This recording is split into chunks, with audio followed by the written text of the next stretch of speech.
لله نحمده ونستعينه ونستغفره ونؤمن به ونتوكل عليه ونعوذ بالله من شرور أنفسنا ومن سيئات أعمالنا من يهده الله فلا مضل له ومن يضلله فلا هادي له ونشهد أن لا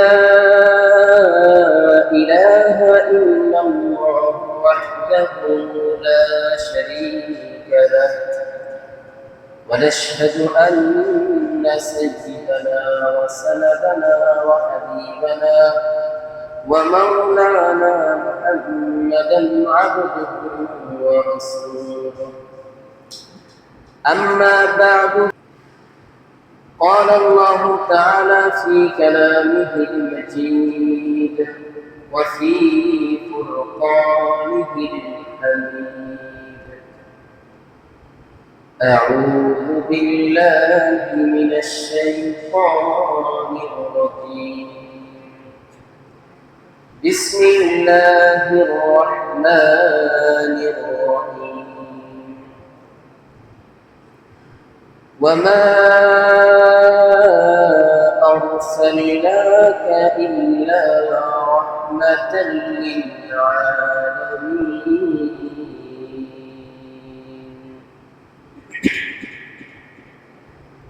وقال الله تعالى في شان حبيبه إن الله وملائكته يصلون على النبي يا أيها الذين آمنوا صلوا عليه وسلموا تسليما اللهم صل على سيدنا ونبينا وشفيعنا وحبيبنا ومولانا محمد صلى الله عليه وعلى آله وأصحابه وبارك وسلم اللهم صل على سيدنا ونبينا وشفيعنا وحبيبنا ومولانا محمد صلى الله عليه وعلى آله وأصحابه وبارك وسلم محمد آكر كفر قوم تايا كفر قوم تاكر صدقت قوبتايا بلغ العلا بكماله كشف الدجى بجماله حسنت جميع خصاله صلوا عليه وآله الحمد لله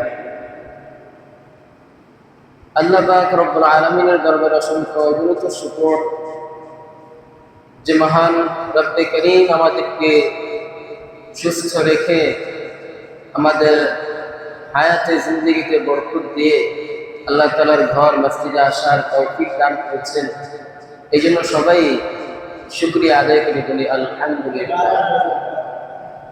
আল্লাহ তাআলা বলেছেন লা ইন শাকারতুম লা আযীদান্নাকুম ওয়া লা ইন কাফারতুম ইন্না আযাবী লাশাদীদ যারা নিয়ামত পেয়ে নিয়ামতের শুকরিয়া আদায় করবে আল্লাহ তাআলা তাদের নিয়ামতকে আরো বাড়িয়ে দেবেন আর যারা নাশুকরিয়া করবে তাদের জন্য রেখেছেন কঠিন আযাব এজন্য সর্ব কাজে আমাদেরকে কি করতে হবে বলেন শুকরিয়া আদায় করতে হবে সব কাজে আমাদেরকে শুকরিয়া আদায় করতে হবে যদি শুকরিয়া আদায় করতে পারি আল্লাহ তাআলা আমাদের নিয়ামতকে বাড়িয়ে দেবেন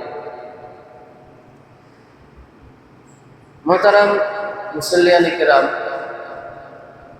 রবিউল আউয়াল মাস চলতেছে গত জুমায় আমরা নবীজির জন্ম পূর্ববর্তী কিছু আরবের অবস্থা নিয়ে আলোচনা করেছিলাম সংক্ষেপে।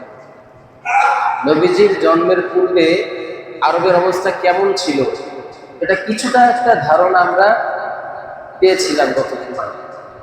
ইনশাআল্লাহ এই জুমায় আমরা নবীজির জন্ম থেকে নিয়ে নবুয়ত পর্যন্ত যতটুকু সম্ভব হয় আমরা আলোচনা করার চেষ্টা করব। আল্লাহ তাআলা তৌফিক দান করুন, আমিন। মুহতারাম হাজিরিন, রাসূলুল্লাহ সাল্লাল্লাহু আলাইহি ওয়াসাল্লামের আবির্ভাবের সময় আরব সহ সমগ্র পৃথিবী ছিল অজ্ঞতার অন্ধকারে নিমজ্জিত। মানুষ আল্লাহর বিধান, সত্য ধর্মের বাণী ভুলে গিয়েছিল। আল্লাহর ধর্ম সম্পর্কে তারা গাফেল হয়ে গিয়েছিল। লাঞ্ছনা, বঞ্চনা, শোষণ, বর্বরতা, মানবতা বিরোধী অনৈতিক কার্যকলাপে ছেয়ে গিয়েছিল পুরো মানব সভ্যতা, পুরো সমাজ। মানবতার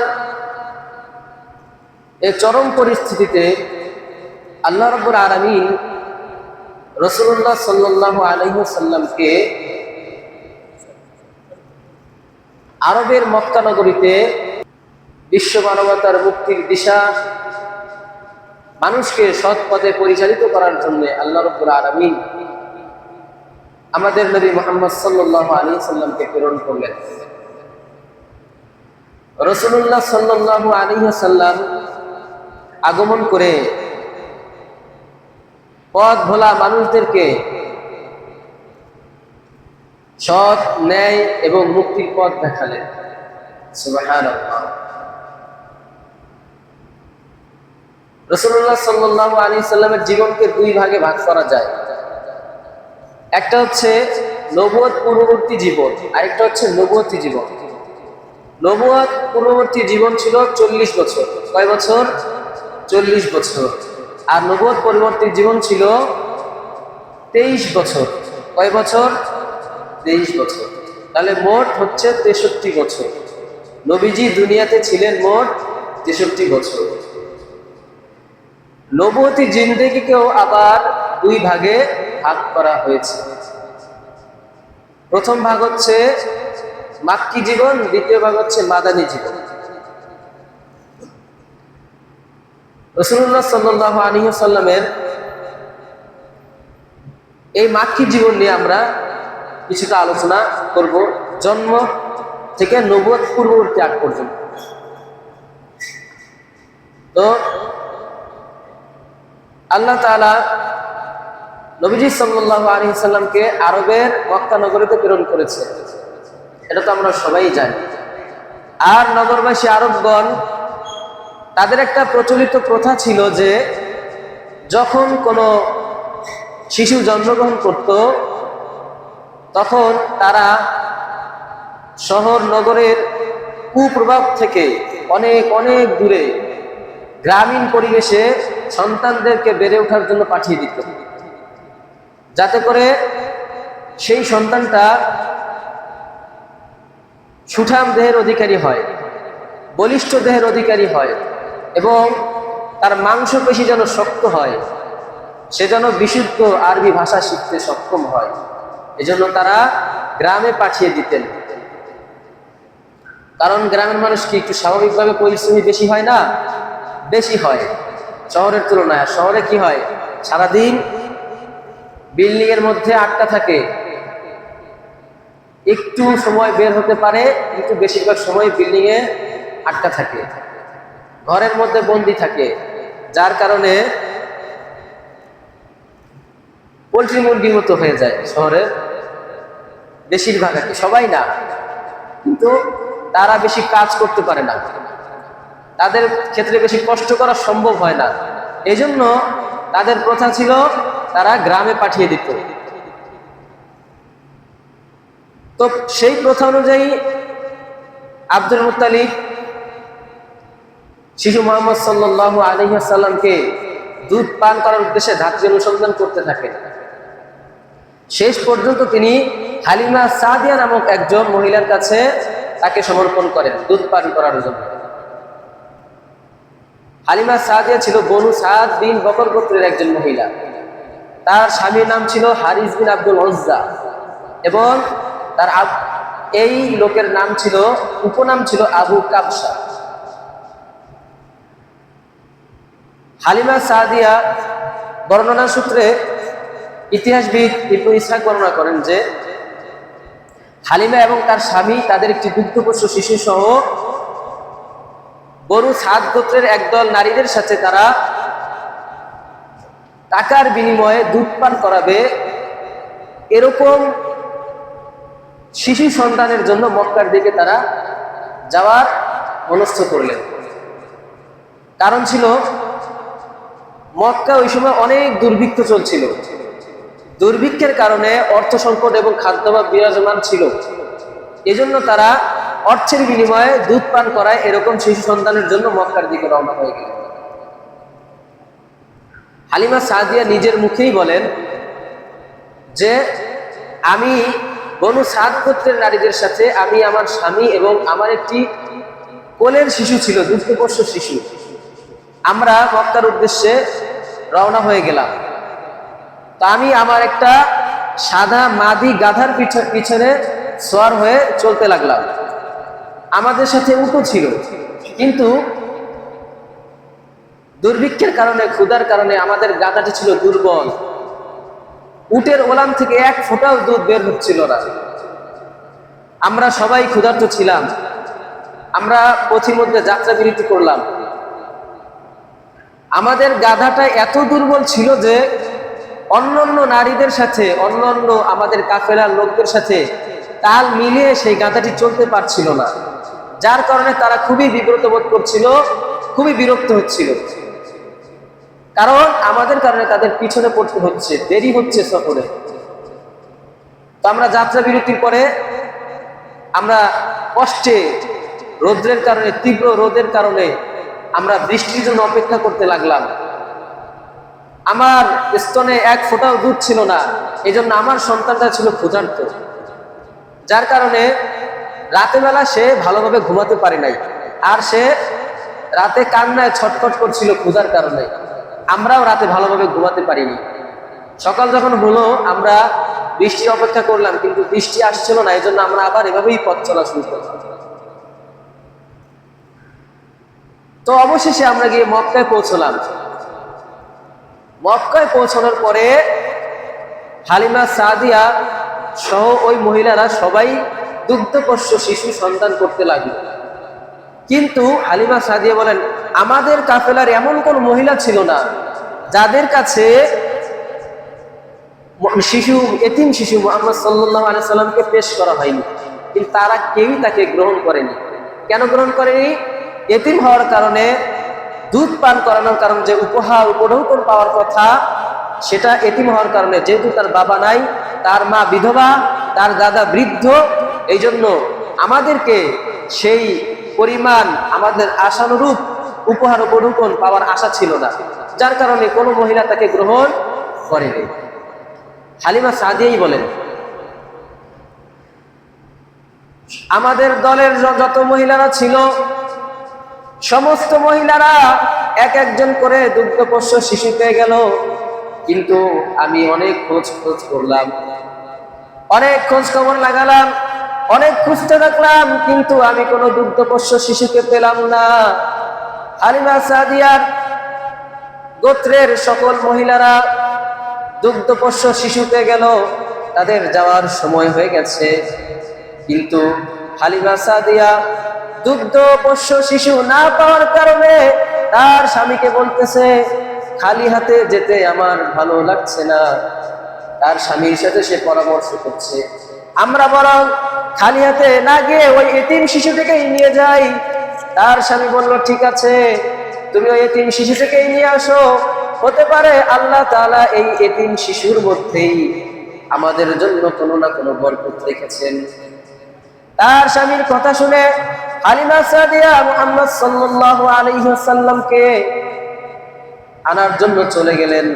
তিনি যখন তাকে কোলে নিলেন, কোলে নেওয়ার পর দুধ পান করাতে শুরু করলেন। হালিমা সাদিয়ার বুকে কোনো দুধ ছিল না। যখনই আল্লাহ রাসূল সাল্লাল্লাহু আলাইহি ওয়াসাল্লাম হালিমা সাদিয়ার স্তনের মধ্যে মুখ রাখলেন, সাথে সাথে তার স্তন দুধে পরিপূর্ণ হয়ে গেল। শিশু নবী মুহাম্মদ সাল্লাল্লাহু আলাইহি ওয়াসাল্লাম তৃপ্তি সহকারে দুধ পান করে ঘুমিয়ে গেলেন। আর তার যে দুধ ভাই ছিল হালিমা সাদিয়ার যেই ছোট্ট শিশু সন্তান ছিল, সেও তার সাথে দুধ পান করে দুইজন ঘুমিয়ে পড়ল। হালিমা সাদিয়া তাঁবুতে চলে গেল।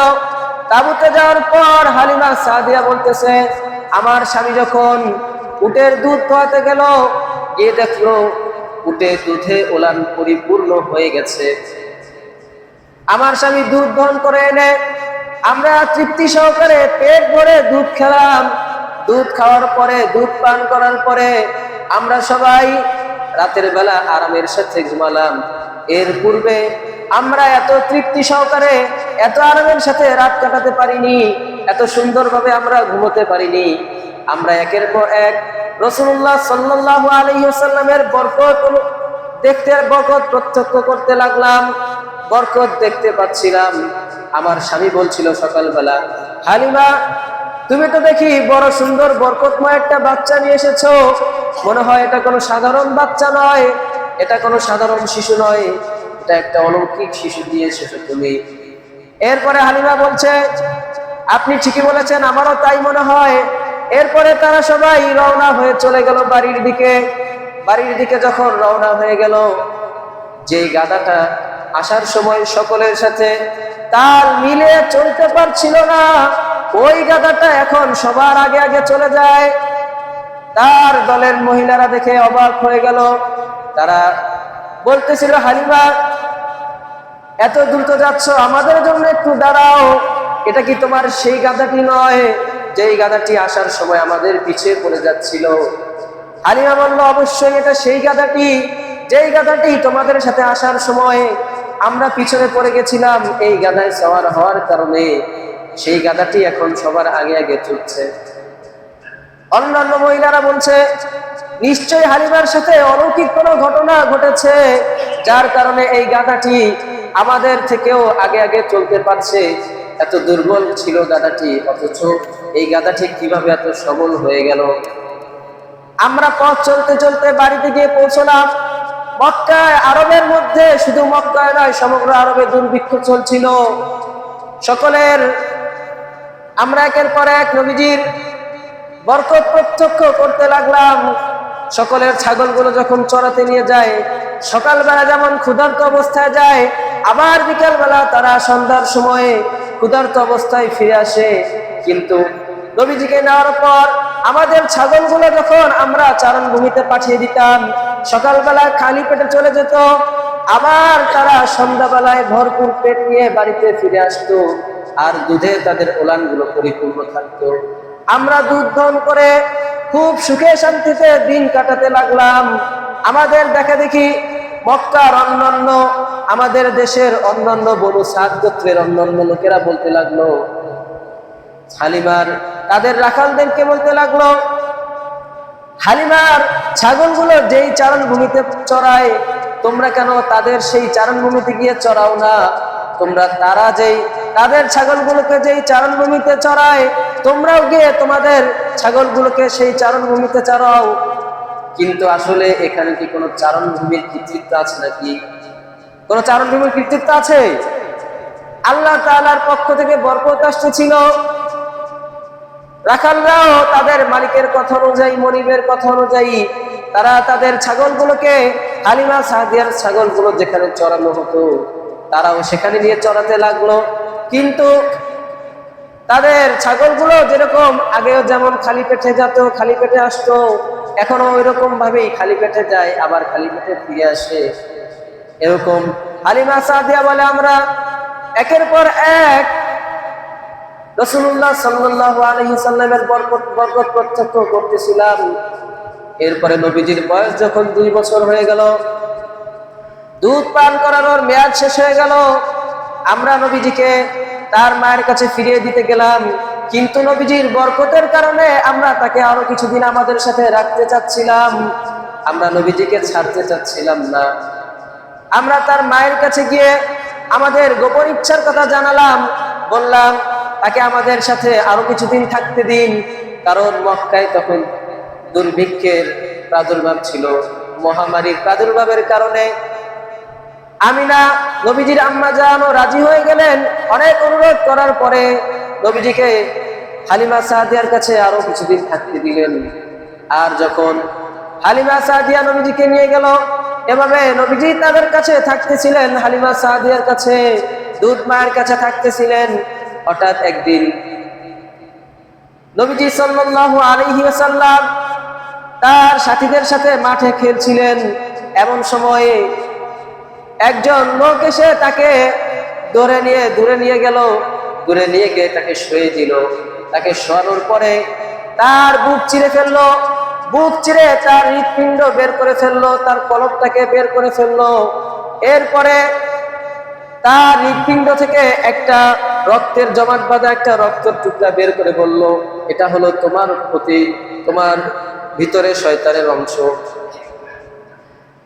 এরপরে সেই লোকটা নবীজির হৃদয়টাকে, নবীজির কলবটাকে, নবীজির হৃৎপিণ্ডটাকে একটা স্বর্ণের তস্তুরির মধ্যে রাখলো।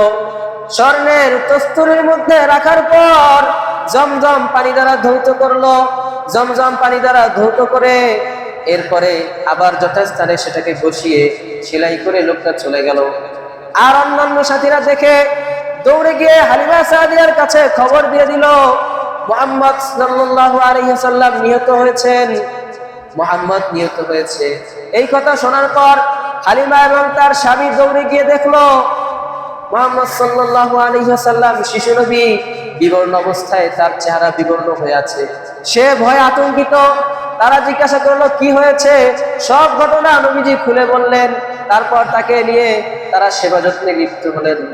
এরপরে হালিমা সাদিয়া চাচ্ছিল এই শিশুর যেন কোনো ক্ষতি না হয়, বিশেষ করে তার কাছে থাকা অবস্থায় যেন কোনো ক্ষতি না হয়, কারণ এই শিশুটা ছিল তার কাছে আমানত। এই জন্য তিনি খুব দ্রুত তার মায়ের কাছে তাকে ফিরিয়ে দিতে নিয়ে গেলেন। তার মা বলল, খুব তো আগ্রহের সাথে তুমি কিছুদিন আগে এই শিশুকে নিয়ে গেলে, এখন আবার এত দ্রুত ফিরিয়ে দিচ্ছ যে? হালিমা বললেন, সব ঘটনা খুলে বললেন। এই অবস্থা। তখন তার মা বলল, তুমি কি মনে করো এই শিশুকে শয়তান কোনো ক্ষতি করতে পারে? কখনো না, কারণ আমি জন্মের সময় এমন একটা নূর দেখেছি, এই নূরের কারণে আমি শাম দেশের সমস্ত প্রাসাদগুলোকে দেখতে পেয়েছি। এই শিশু কোনো সাধারণ শিশু নয়, শয়তান একে কোনো ক্ষতি করতে পারবে না। এরপরে কলিজার টুকরা শিশুকে পাওয়ার পর আমিনা চাইলেন তার স্বামীর কবরটাকে জিয়ারত করতে যাবেন। কলিজার টুকরা সন্তানকে পাওয়ার পর শ্বশুরের কাছ থেকে অনুমতি নিয়ে তিনি তার মাতৃলয়ে, তিনি তার মাতার বাড়িতে, পিতার বাড়িতে যেতে চাইলেন, যেখানে নবীজির পিতা অনেক আগে ইন্তেকাল করেছে নবীজি গর্ভে থাকা অবস্থায়। হালিমা চলে গেলেন আমিনার কাছে শিশু মুহাম্মদ সাল্লাল্লাহু আলাইহি ওয়াসাল্লামকে রেখে, আর আমিনা তাকে নিয়ে তার বাবার কবর জিয়ারত করার জন্য চলে গেলেন। নবীজিকে নিয়ে তার মা তার বাবার কবর জিয়ারত করে এরপরে তার পিতার কাছে, পিতার আত্মীয় স্বজনদের কাছে কিছুদিন থাকলেন। এরপরে যখন মক্কায় ফিরে আসতে চাইলেন, ফিরে আসার সময় যখন মক্কা কিছুটা দূর, তুলনামূলক মদিনা কিছুটা কাছে, এমন একটা স্থানে হালিমা হঠাৎ অসুস্থ হয়ে পড়েন। জায়গাটার নাম ছিল আবওয়া। এই আবওয়া নামক স্থানে হালিমা অসুস্থ হয়ে পড়েন। ধীরে ধীরে তার অসুস্থতা তীব্র হতে থাকে এবং তিনি এতিম শিশু মুহাম্মদ সাল্লাল্লাহু আলাইহি ওয়াসাল্লামকে এবং তার আত্মীয় স্বজনকে শোক সাগরে ভাসিয়ে দিয়ে ইন্তেকাল করেন। ইন্না লিল্লাহি ওয়া ইন্না ইলাইহি রাজিউন। এরপরে এতিম শিশু, বাবাও ছিল না, মাও চলে গেল, নবীজি একা হয়ে গেলেন। বৃদ্ধ দাদা আব্দুল মুত্তালিব পিতামাতাহীন শিশু সন্তানকে তার কাছে নিয়ে আসলেন। নাতিকে তিনি খুব আদর যত্ন করে ঔরস যা সন্তানের চাইতেও বেশি মহব্বত ভালোবাসতে লাগলেন, খুব স্নেহ দিতে লাগলেন। এরপরে তিনি তাকে খুব সম্মান করতে লাগলেন। এত সুন্দর সম্মান করতেন।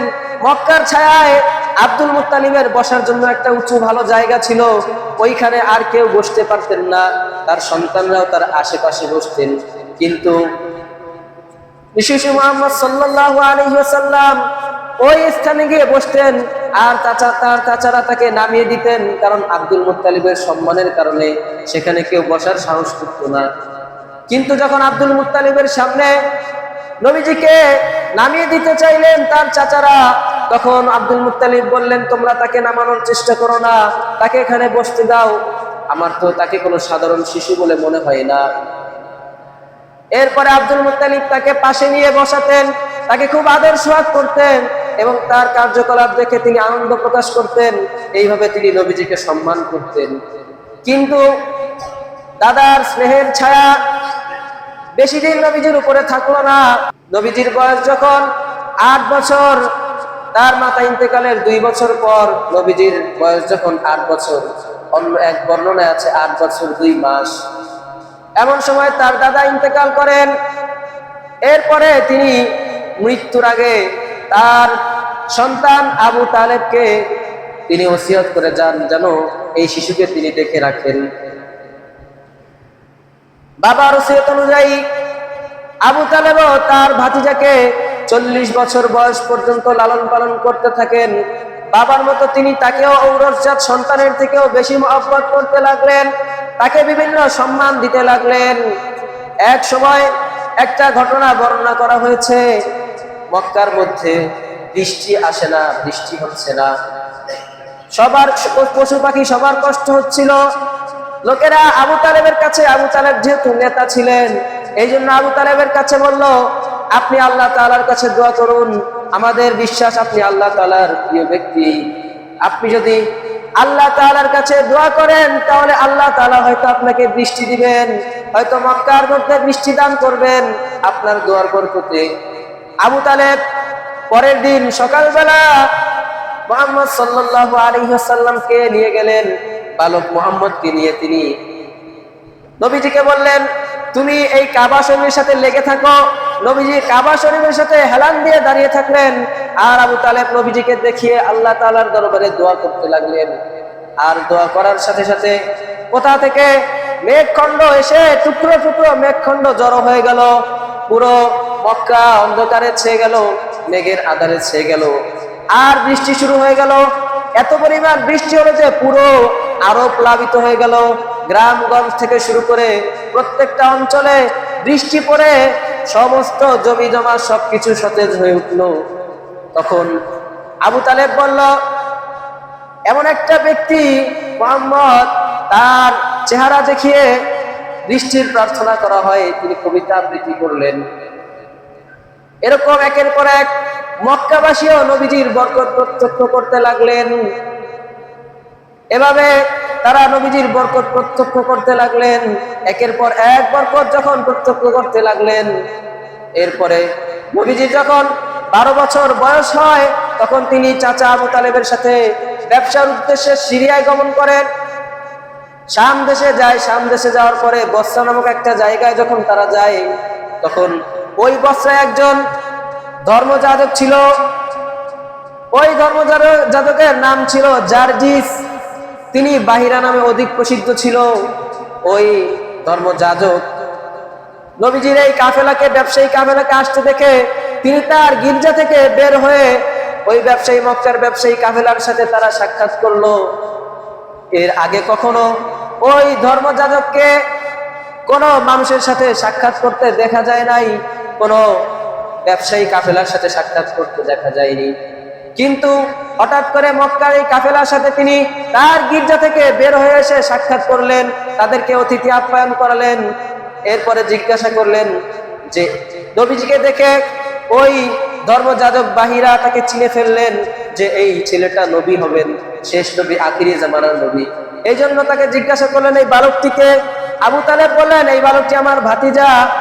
তিনি বললেন, এই লোকটা ভবিষ্যতে নবী হবে, অতএব আপনারা কেউ এই লোককে আর কোথাও নিয়ে যাবেন না, তাকে তার বাড়িতে রাখতে দিবেন, কারণ যদি রোমানরা অথবা ইহুদিরা যদি তার সন্ধান পায় তাকে মেরে ফেলতে পারে। এই ঘটনা বলার পর আবু তালেব বলতেছে, আপনি কিভাবে জানলেন এই লোকটা নবী হবে, এই বালকটা নবী হবে, আপনি কিভাবে বুঝতে পারলেন? তখন বলল, আমি আপনাদেরকে গিরিপথ দিয়ে আসার সময় দূর থেকে দেখতেছিলাম, আপনাদের এই কাফেলা আসার সময় আমি দেখলাম এই শিশু সন্তানকে গাছগুলো সিজদা করতেছে, পাথরের খণ্ডগুলো তাকে সিজদা করতেছে। আর এই আল্লাহ তাআলার এই সৃষ্টিজীব কোন নবী ছাড়া অন্য কাউকে এরকম সিজদা করে না, তাদের সাথে এরকম আচরণ করে না। তখন আবু তালেব তার কিছু গোলামের সাথে, কিছু দাসের সাথে মুহাম্মদ সাল্লাল্লাহু আলাইহি সাল্লামকে আবার মক্কায় পাঠিয়ে দিলেন, যাতে তার কোনো ক্ষতি না হয়। এভাবে একের পর এক মক্কাবাসী তার বরকত প্রত্যক্ষ করতে লাগলো, আর এভাবে একের পর এক সুসংবাদ পেতে লাগলো। নবীজি সাল্লাল্লাহু আলাইহি ওয়াসাল্লাম এভাবে আস্তে আস্তে বড় হতে লাগলেন। সকলের কাছে নবীজির আমানতদারিতা, নবীজির বিশ্বস্ততা। আমাদের নবী এমন নবী ছিলেন যিনি জিন্দেগিতে একটা মিথ্যা কথাও বলেন নাই। তার এই বিশ্বস্ততার কারণে মক্কাবাসী তাকে আল আমিন উপাধি দিয়েছিলেন। এই জন্য সবাই তাকে বিশ্বস্ত বলে ডাকতেন। আল আমিন শব্দের অর্থ হলো বিশ্বস্ত, বিশ্বাসী। এই জন্য আল্লাহ রাসূল যেহেতু বিশ্বাসী ছিল, এই জন্য পুরো আরবের মধ্যে তিনি বিশ্বস্ত নামে পরিচিত হয়ে যান। সবাই তাকে আল আমিন নামে ডাকতে থাকে। এরপরে নবীজির জন্মগ্রহণের পূর্বে হাতি বাহিনীর কথা আমরা সবাই জানি। আব্রাহা মক্কা আক্রমণ করতে আসতে চেয়েছিল, আল্লাহ তাআলা তাদেরকে সমূলে ধ্বংস করে দেন, যেটা সূরা ফিলের মধ্যে বর্ণনা আছে। এই জন্য প্লাবনের কারণে, বৃষ্টির কারণে, ঝড় তুফানের কারণে মক্কা শরীফের ইটের দেয়ালগুলো ফাঁকা হয়ে যাচ্ছিল, ইটগুলো খসে খসে পড়ছিল। মক্কাবাসী চাইলেন যে কাবা শরীফটা পুনর্নির্মাণ করা দরকার, কিন্তু কাবা শরীফে কে হাত দিবে? পুনর্নির্মাণ করতে হলে তো কাবা শরীফটাকে ভাঙতে হবে। আব্রাহার ঘটনা থেকে তাদের মনের ভিতরে এই ভয় চলে আসছে, কাবা শরীফের প্রতি যদি কেউ চোখ তুলে তাকায় তাহলে তাকে সমূলে ধ্বংস করে দেওয়া হবে। এই জন্য কেউ সাহস পাচ্ছিল না। এরপরে এক ব্যক্তি প্রতিজ্ঞা করলো, সকালবেলা সে তার সন্তানদেরকে নিয়ে পরের দিন কাবা শরীফ ভাঙবে নির্মাণ কাজের জন্য। সকালবেলা যখন হয়ে গেল, সে তার সন্তানদেরকে নিয়ে কাবা শরীফের কাছে চলে গেলেন। এরপরে কাবা শরীফ ভাঙার পূর্বে সে কাবা ধরে আল্লাহ তাআলার কাছে বললেন, হে আল্লাহ, আপনি ভয় পাবেন না, আমরা আপনার কাবা ভাঙতেছি না, আমরা আপনার কাবা এমনি এমনি ভাঙছি না, এটাকে আমরা ধ্বংস করে দেব না, আমরা পুনর্নির্মাণ করব। দেখেন এখানে একটা বিষয় লক্ষণীয়, তাদের আকীদা কত খারাপ ছিল, আকীদা কত নষ্ট ছিল, তাদের আকীদা কত ভ্রান্ত ছিল। আল্লাহকে কি বলতেছে যে আল্লাহ আপনি ভয় পাবেন না, আল্লাহ বলে ভয় পাবে। আল্লাহ নাকি ভয় পাবে, তারা বলতেছে আল্লাহ আপনি ভয় পাবেন না, আমরা আপনার ঘর ধ্বংস করছি না, আমরা পুনর্নির্মাণের জন্য আমরা কাবা শরীফকে ভাঙছি। তো তাদের আকীদা তো বড় ভ্রান্ত ছিল। এরপরে ওই লোক কাবা শরীফে হাত দিল, কাবা শরীফ ভাঙা শুরু করলো।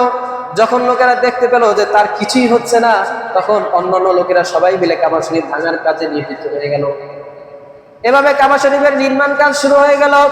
কাবা শরীফ নির্মাণ কাজ করতেছিল মক্কার কুরাইশরা, কিন্তু তাদের কাছে হালাল অর্থের সংকট ছিল। কাবা শরীফ নির্মাণের সময় তারা একটা চুক্তিতে আবদ্ধ হলো। চুক্তি হলো, এই কাবা শরীফ নির্মাণে, যেহেতু এটা আল্লাহ তাআলার ঘর, এই কাবা শরীফ নির্মাণের জন্য কোনো হারাম পয়সা ব্যবহার করা যাবে না, কোনো হারাম অর্থ ব্যবহার করা যাবে না, কোনো সুদের অর্থ ব্যবহার করা যাবে না, কোনো পতিতা নারীর অর্থ ব্যবহার করা যাবে না।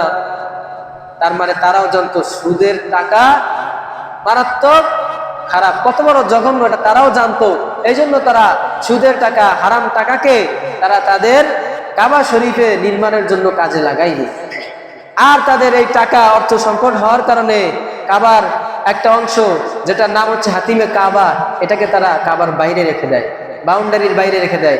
কারণ অর্থ সংকটের কারণে ওইটাকে তারা ঘেরাও করতে পারেনি, কাবা শরীফের ভিতরে আনতে পারেনি, যার কারণে এটাকে কাবার বাইরেই রাখা হয়। তো কাবা শরীফ নির্মাণ হয়ে গেল। কাবা শরীফ নির্মাণ হওয়ার পর এখন একটা ঝামেলা হয়ে গেল কুরাইশ নেতাদের মধ্যে। সবাই ছিল সম্ভ্রান্ত। আর আগে বলেছিলাম আগের জুমায় যে সামান্য সামান্য বিষয় নিয়ে, পান থেকে চুল খসে পড়ার মতো বিষয় নিয়ে তাদের মধ্যে বড় বড় যুদ্ধ বেজে যাইত। এই জন্য কাবা শরীফের যে হাজরে আসওয়াদ একটা সম্মানিত পাথর, এটা সবাই জানে, তারাও জানতো। এই জন্যই সম্মানিত পাথরটাকে কাবা শরীফের উপরে কে স্থাপন করবে এটা নিয়ে দ্বন্দ্ব শুরু হয়ে গেল।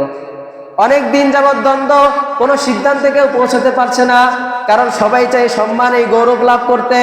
এই জন্য প্রত্যেক দল, প্রত্যেক গোত্রের নেতারাই চাচ্ছিল আমার দল অথবা আমার গোত্রের নেতা ওই কাবা শরীফের হাজরে আসওয়াদ পাথরটাকে যথাস্থানে স্থাপন করবে, কিন্তু কোনো সমাধানে আসা যাচ্ছিল না। এরপর এক ব্যক্তি বলল, আগামীকাল সকালবেলা কাবা শরীফের দরজা দিয়ে যে ব্যক্তি সর্বপ্রথম ঢুকবে, সে যেই ফয়সালা দিবে আমরা সেই ফয়সালাই মেনে নিব। ঘটনাক্রমে রাসূলুল্লাহ সাল্লাল্লাহু আলাইহি ওয়াসাল্লাম সর্বপ্রথম কাবা শরীফের গেট দিয়ে ভিতরে ঢুকলেন, আর সবাই দেখার সাথে সাথেই বলল, এই লোকটা আমাদের মধ্যে বিশ্বস্ত, সম্ভ্রান্ত, ইনি যেই ফয়সালা দিবে আমরা সেই ফয়সালাই খুশি চিত্তে মেনে নিব। এরপর নবীজিকে সব ঘটনা খুলে বলা হলো। নবীজি বললেন, ঠিক আছে, আপনারা একটা কাপড় আনেন। এরপর একটা কাপড় আনলো, আনার পরে কাবা শরীফের সেই পাথরটাকে কাপড়ের উপরে রাখলো। এরপর বললো, আপনাদের যত দল আছে, যত গোত্র আছে, গোত্র নেতাগুলোকে ডাকেন। এরপর সমস্ত নেতাদেরকে ডাকা হলো। এরপর বলা হলো, আপনারা প্রত্যেক দলের, প্রত্যেক গোত্রের নেতারা কাপড়ে এক একটা অংশ পাশ থেকে ধরবেন, সবাই মিলে ধরে নিয়ে কাবার কাছে নিয়ে যাবেন। নবীজি পাথরটাকে উঠিয়ে কাপড়ে রাখলেন। প্রত্যেক দলপতি, গোত্রপতি সবাই কাবার এক একটা কোণা, সবাই কাপড়ের এক একটা কোণা ধরতে লাগলেন। ধরে নিয়ে সবাই গিয়ে কাবার কাছে গিয়ে কাপড়টাকে রাখলেন। এরপরে নবীজি নিজ হাতে সেই কাবা শরীফের পাথরটাকে স্থাপন করলেন। এভাবে একটা অনেক বড় সমস্যার সমাধান হয়ে গেল, অনেক বড় যুদ্ধ থেকে মক্কাবাসী রেহাই পেয়ে গেল। এভাবে একের পর এক নবীজির বুদ্ধিমত্তা, নবীজির প্রজ্ঞা, নবীজির বরকত মানুষ প্রত্যক্ষ করতে লাগলো। আল্লাহ তাআলা আমাদেরকে এই ঘটনা থেকে বোঝার, আমল করার তৌফিক দান করুন। এখানে কিছু শিক্ষণীয় বিষয় আছে, সময় তো শেষ হয়ে গেছে, সংক্ষেপে বলি।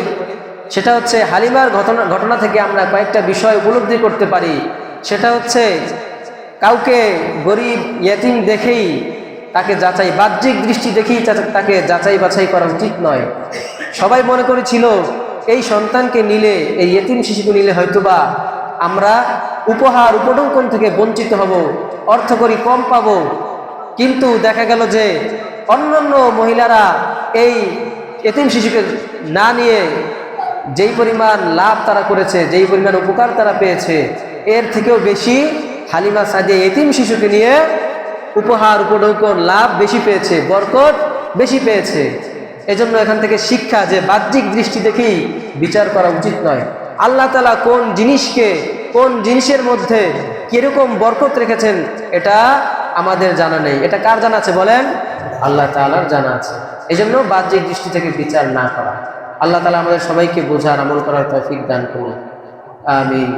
ওয়া আখিরু দাওয়ানা আলহামদুলিল্লাহি রাব্বিল আলামিন।